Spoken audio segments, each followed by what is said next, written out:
Big bang theory തെറ്റായിരുന്നുവോ? നമ്മളെല്ലാവരും big ബാങ്ങിലൂടെയാണ് പ്രപഞ്ചം ഉണ്ടായതെന്ന് വിശ്വസിക്കുന്നവരാണ്. ആ ബിഗ് ബാങ് ഇന്നും നടന്നുകൊണ്ടേയിരിക്കുന്നു എന്നും വിശ്വസിക്കുന്നു. എന്നാൽ നാം ബിഗ് ബാങ്ങിനെ കുറിച്ച് മനസ്സിലാക്കിയതിൽ എന്തെങ്കിലുമൊക്കെ പിഴവുകൾ സംഭവിച്ചിട്ടുണ്ടോ? നമ്മുടെ കണക്കുകൾ പ്രകാരം 1380 കോടി വർഷങ്ങൾക്ക് മുൻപാണ് ബിഗ് ബാങ് ആരംഭിച്ചത്.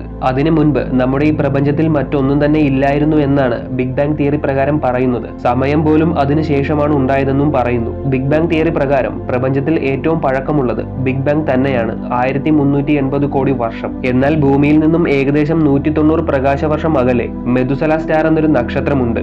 നമ്മുടെ സൂര്യനേക്കാളും 20% മാസ് കുറവുള്ള ഈ നക്ഷത്രത്തിന് സൂര്യന്റെ ഇരട്ടി വലിപ്പമുണ്ട്.